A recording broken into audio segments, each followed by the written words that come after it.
BBA, BCA, BCom Computers, 100% placement guarantee. I create Degree College, Kukatpalli, Hyderabad. నమస్తే రమగారు. నమస్తే జయ. చందమామ కథ ఏదైనా చెప్తారా? మహావీరుడి కథ చెప్తాం. కోసల రాజ్యానికి కీర్తిచంద్రుడు అని ఒక రాజుగారు ఉండేవారట.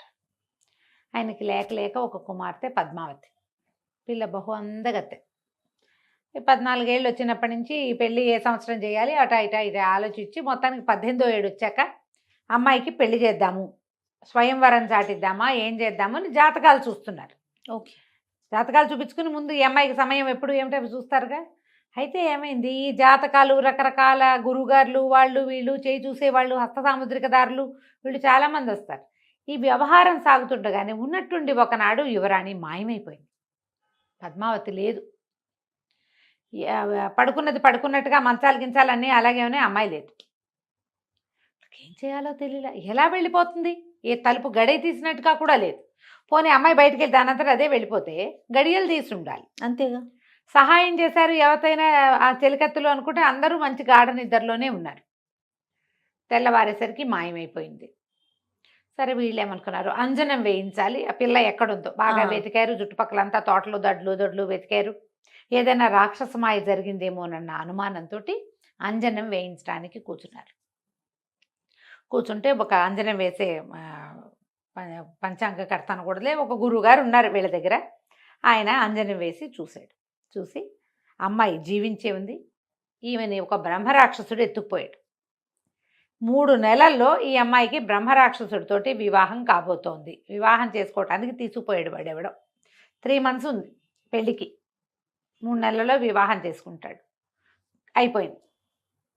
అప్పుడు మళ్ళీ అంజనం, ఆ రాక్షసుడికి మరణం ఉందా, ఈ పెళ్లి తప్పుతుంటే అవేమీ తెలియలే. మళ్ళీ వేయటానికి అంజనం వేసిన తర్వాత మళ్ళీ 15 రోజుల దాకా అంజనం వేయటానికి వీల్లేదు, దాని పద్ధతి అది. వీళ్ళకి ఏం చేయాలో తెలియలే. అయితే ఒక మంత్రి గారు అన్నారు, దాందే ఉంది మహాప్రభు, మన రాజ్యం నిండా సాహసవంతులే బోళ్ళంతమంది, సాహసికులు చాలామంది ఉన్నారు. శౌర్య ప్రతాపాలకి కోసల రాజ్యం పెట్టింది పేరు. ఓకే, సైన్యం చాలా పెద్దది మంది. చాటింపే ఇద్దాం. ఎవరైతే రాజకుమార్తెని బ్రహ్మరాక్షసుడి నుంచి రక్షిస్తారో వాడికిచ్చి వివాహం చేస్తాము రాజకుమార్తెని. ఒకతే పిల్ల కాబట్టి ఆటోమేటిక్గా రాజ్యం బాగుందిగా. బాగుంది. ఈ చాటింపేశారు. చాటింపేస్తే చాలామంది మేం చేస్తామని రకరకాల జాతుల వాళ్ళు, ఏ జాతి వాడైనా వివాహం తప్పకుండా చేస్తానని రాజుగారు ప్రతిజ్ఞ చేశాడు. ఏ జాతి వాడికైనా చేస్తానంటే చిన్న పెద్ద సైనికులు, సైన్యాధికారులు, దండనాయకులు, చిన్న చిన్న గణాధ్యక్షులు, సామంతులు, వాళ్ళకి చిన్న దుర్గాల దుర్గాధిపతులు అందరూ తయారయ్యారు. ఈ బ్రహ్మరాక్షసుడు ఎక్కడున్నాడు అనేది కూడా మళ్ళీ 15 రోజుల్లో వీళ్ళకి తెలిసిపోయింది. ఆ రాక్షసుడు ఫలానా చోటు ఉన్నాడు. అయితే ఇప్పుడు రాక్షసు సంహారం చేసి పిల్లని తేవాలి. అయితే రాక్షస సంహారం చేయటానికి గుంపంతా వెళ్ళేసరికల్లా వీళ్ళకి ఒకడు అడ్డం పడ్డాడు. ఏ అడవిలో, ఏ వింధ్యాటవిలో బ్రహ్మరాక్షసుడు ఉన్నాడని వీళ్ళు తెలుసుకున్నారో ఆ వింధ్యాటవి ముఖద్వారం దగ్గరే మహావీరుడు అనేవాడు ఒకడు కాచి కూర్చున్నాడు. వచ్చిన ప్రతి వాళ్ళని నాతో యుద్ధం చేయండి, తర్వాత రాక్షసుడితో చేద్దురుగా అని అంటాడు. వాడి చేతిలో ఓడిపోయి తిరిగి వచ్చేస్తున్నారు. వాడేం చంపట్లా ఎవరిని. నువ్వు నన్నే చేయలేదు, బ్రహ్మరాక్షసుడు నువ్వేం చేస్తావు పోపో అంటాడు. ఇక రోజులు గడుస్తున్నాయి. ఈ కౌశాంబి నుంచి, ఈ కోసల రాజ్యం నుంచి గుంపులుగా వెళ్ళటము, ప్రతివాడు వాడితో ద్వంద్వ యుద్ధం చేయటం, వాడి చేతిలో ఓడిపోవటం, తలకాయ దించుకుని మా వల్ల ఏమవుతుందని వచ్చేస్తున్నారు. రోజులు గడిచే కొందికి ఆ రాక్షసుడు అమ్మాయిని వివాహం చేసుకునే దినాలు దగ్గరకు వచ్చేస్తాయి కదా. ఈ రాజుకి వాళ్ళకి అర్థం కాల. తమ సైన్యాధ్యక్షుడిని పంపించినా వాడు చితకొట్టి పంపేశాడు వెనక్కి. దండనాయకుడిని పంపిస్తే చితకొట్టి పంపేశాడు. తీరా వీళ్ళు తెలుసుకున్నారు ఏమిటి, ఈ ఎవడైతే పర్టికులర్ ఇక్కడ నుంచున్నాడో ఈ మహావీరుడు అనేవాడు ఎవడో కాదు, వాడు కోసల రాజ్య పౌరుడే. వాళ్ళ నాన్న పూర్వం మహారాజ భక్తుడిగా పేరు పొందినటువంటి ఒక దండనాయకుడుగా పనిచేశాడు. అయితే ఆ దండనాయకుడు ఒక యుద్ధంలో మరణించాడు. ఓకే, ఏదో ప్రాబ్లం అయి మరణించాడు.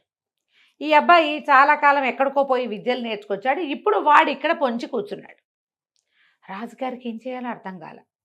అక్కడి నుంచి వాళ్ళ అమ్మ ఎక్కడుందో వెతుక్కున్నారు. ఆవిడ కోసల రాజ్యంలోనే ఉంది. ఆ అమ్మ దగ్గరికి వెళ్ళారు.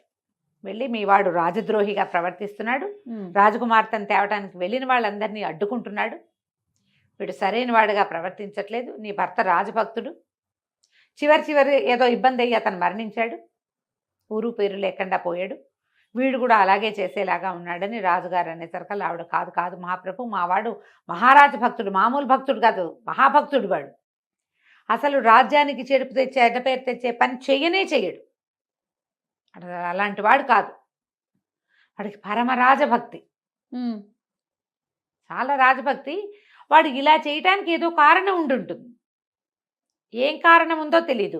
వాడు అసలు నిజానికి అక్కడికి వెళ్లే ముందు నా దగ్గరికి వచ్చి, అమ్మ నేను బ్రహ్మరాక్షసుని సంహరించదలుచుకున్నాను, నాకు ఆశీర్వాదం దీవించు అని దండం పెట్టి వెళ్ళాడు. చిన్నప్పటి నుంచి నా భర్త వాడు చిన్నప్పుడే చనిపోయాడు, ఊరు పేరు లేకుండా పోయాడని, నీకు అలాంటి చావు రాకూడదని నేను ఎప్పుడు చెప్పేదాన్ని. దాంతో మావాడు, అమ్మ ఈ మరణం లేకుండా, అంటే ఊరు పేరు లేని మరణం లేకుండా ఎవరైనా నన్ను ఎదిరించేవాడు లేని వరాన్ని పొందుతాను నేనని నా దగ్గర నుంచి వెళ్ళిపోయాడు. చిన్నప్పుడే 14 ఏళ్ల వయసులోనే వెళ్ళిపోయాడు. 10 సంవత్సరాలుగా వాడు ఎన్ని చోట్ల తిరిగి ఎన్నో విద్యలు నేర్చుకున్నాడు. మహావీరుడు వాడు, పేరుకు తగ్గట్టే. పైగా రాజభక్తుడు. కోసల రాజ్యం అంటే మా పరమ ప్రీతి. వాడు ఎక్కడెక్కడో ఉన్నాడు, నన్ను తీసుకెళ్ళలా, వాడు మళ్ళీ వెనక్కే వచ్చాడు. పైగా బ్రహ్మరాక్షసుని చంపుతానని దీవెనలు అడిగాడు నన్ను. అతను ఎందుకు ఇలా తిరగబడుతున్నాడో నాకు కూడా తెలియటం లేదండి. మా అబ్బాయి అలాంటి వాడు కాదని ఆవిడ ఏ ఒట్టు పడితే ఆ ఒట్టేసి. రాజు మంత్రి ఏమన్నారు, మరి ఏదో మతలబు ఉంది ఇక్కడ, ఏమిటి ఉంది ఇక్కడ చూద్దాం అనుకున్నారు. సరే వీళ్ళేమనుకున్నారంటే, సైనికులు మామూలు వేషాలు వేసుకెళ్తే రండి నా మీద కత్తి యుద్ధానికి అంటాడు వాడు. అలా కాదని ఒక రైతు కూలి వేషం వేసుకుని, రైతుల వేషాలు వేసుకుని రాజుగారు మంత్రి గారు అక్కడికి పోయారు. మహావీరుని చూస్తే ఆశ్చర్యపోయారు. వాడు మంచి చువ్వలా ఉన్నాడు, అసలు కత్తిడాలు చేస్తే వాడు త్రిపురాంతకుడులాగా కనపడుతున్నాడు. మంచి అంటే ఏదో దుష్టబుద్ధి అలాంటి ఉన్నవాడిలాగా లేడు, చాలా ప్రశాంతమైన వదనము, చాలా క్లారిటీ ఉన్న మొహం వాడిది. వీళ్ళకి అర్థం కాల. వీళ్ళు అక్కడ ఉండగానే ఒక గుంపు వచ్చింది, దండనాయకుల గుంపు. వాళ్ళందరినీ చితకొట్టి పంపేశాడు. నన్ను ఓడించి లోపలికి వెళ్ళండి వింధ్యాటవిలోకి అంటాడు. సరే అడిగారు వీళ్ళు, నాయన ఏమిటో నువ్వు ఇక్కడ ఎందుకున్నావు, ఏం చేస్తున్నావంటే, మరి కోసల రాజ్యం తాలూకు వీళ్ళందరివి ప్రతాపాలు గమనిస్తున్నానండి అన్నాడు. గమనిస్తావు సరే, గమనించడం ఎందుకంటే అది కాదండి, నేను ఇక్కడ వెయిట్ చేస్తున్నానా, వీళ్ళందరూ వచ్చారు, ఒక్కొక్కళ్ళు వస్తున్నారు, వీళ్ళు నన్నే మానవుణ్ణి జయించలేకపోతే బ్రహ్మరాక్షసుని ఎలా జయిస్తారు, ఎవడైనా నన్ను ఒకడు కొట్టి బ్రహ్మరాక్షసుని జయిస్తారేమోనని చూస్తున్నా, వీళ్ళు నా దగ్గరే ఓడిపోతున్నారు, అందుకని పంపించేస్తున్నాను అన్నాడు. అనేసరికల్లా ఈ మంత్రి గారు అన్నాడు, మరి అలాగైతే నీకు అంత ప్రతాపశాలి అయితే నువ్వే వెళ్ళి మా బ్రహ్మరాక్షసుని చంపచ్చు కదటోయ్ అని అడిగారు. అడిగితే ఎందుకు చంపకూడదండి, లక్షణంగా చంపచ్చు, నేను చంపడానికి రాజుగారు అడ్డం పడుతున్నాడండి అన్నాడు. వీళ్ళకి అర్థం కాదు, రాజు అడ్డం పట్టం ఏమిటి, రాజు చక్కగా పిల్లనిచ్చి పెళ్లి చేస్తానన్నాడు కాదు అన్నాడు కదా, అదే కదండి సమస్య, నా సమస్య అదే అనేసరికి వీళ్ళకి అర్థం కాలేదు. ఏమిటి నీ ఉద్దేశం ఏమిటి, నువ్వెందుకు చంపవు బ్రహ్మరాక్షసుడు అంటే, ఆయనేమో పిల్లనిచ్చి పెళ్లి చేస్తానన్నాడండి, నాకు ఆ పిల్ల వద్దు, అందుకని ఇక్కడ వేచి ఉండి వీళ్ళందరూ చచ్చిపోవటం ఎందుకు, ఎవడు నన్ను జయించగలడో వాడు బ్రహ్మరాక్షసుడిని కూడా జయించగలడు, ఎందుకంటే నేను ఒక ముని వల్ల వరం పొందాను, నన్నెవ్వరూ ఎదిరించలేరని, నన్ను ఎదిరించగలిగిన వాడే వాడిని చంపగలుగుతాడు. అసలు ఏమిటి, ఎందుకు పెళ్లి చేసుకోవు నువ్వంటే, నేను ముని దగ్గర వరం పొందానండి, ఒక 10 సంవత్సరాలు వీరోచిత విద్యలు నేర్చుకున్నా, ఒక మునిగారిని ఒక విపత్కర పరిస్థితిలో రక్షించాను, ఆయన అబ్బాయి నువ్వు ఎవరినైనా ఎదిరించగలవు, నిన్ను ఎదిరించే మానవుడు లేడు లోకంలో, నీకు అంత శక్తి ఇస్తున్నామన్నాడు. అయితే నువ్వు మానవాతీత శక్తిని కూడా నువ్వు జయించగలవు, కానీ నువ్వేదైనా మానవాతీత శక్తిని అంటే ఈ బ్రహ్మరాక్షసులు, పిచ్చచ్చాలు, దయ్యాలు, గంధర్వులు, యక్షులు, కిన్నరులు, కింపురుషులు ఉన్నారు కదా, అవును, వాళ్ళని ఎవరినైనా నువ్వు జయించాలంటే నీ తల్లి దీవెన అవసరం. నువ్వు 10 సంవత్సరాలుగా మీ అమ్మ చేత అన్నం తింటలా, నువ్వు బయట ఉన్నావు, మానవుడికి ప్రధాన రక్ష వాడి తల్లి దీవెన. కాబట్టి నువ్వు ఎవరినైనా మానవాతీత శక్తిని చంపాలంటే, ఎదిరించాలంటే మీ తల్లి దీవెన కాళ్ళకి దండం పెట్టి వీడిని జయించటానికి నాకు అనుజ్ఞివ్వు, దీవెనివ్వు అని మీ అమ్మతోటి అనిపించుకుని అప్పుడు వెళ్తే నువ్వు రాక్షసులను కూడా జయించగలవని చెప్పారు.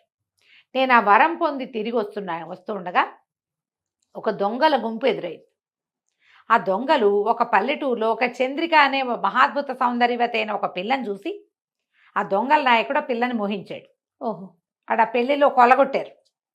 ఓ పెళ్లిని కొల్లగొట్టడానికి వెళ్ళారు దొంగలు, బందిపోట్లు అలాగే కదా వెళ్తారు. ఆ ఊళ్ళో పెళ్లి ఉందనగంటే అంత పడిపోతుంది దండంతా. పెళ్లిలో ఉన్న వాళ్ళందరినీ చావగొట్టి చెవులు మూసి అందరూ బంగారాలు పెట్టుకుంటారు పెళ్లిళ్లలో. సంపద ప్రదర్శన జరుగుతుంది. మొత్తం సంపద అంతా కొల్లగొట్టి ఆ పెళ్లి కూతురు అద్భుతంగా ఉన్న ఒక పల్లెటూరి పిల్ల చంద్రికని చూసి దాన్ని పెళ్లి చేసుకోవాలని నిశ్చయించుకుని, పెళ్లి చేసుకోవడానికి కన్యాదానం చేయడానికి వాళ్ళ అమ్మని నాన్నని కూడా తీసుకుని పెళ్లి చేయడానికి పురోహితుడిని కూడా తీసుకుని వెళ్తున్నారు. ఆ పిల్ల గోల్మని ఏడుస్తోంది వీడిని పెళ్లి చేసుకోవటానికి, ఆ దొంగ వెధవని.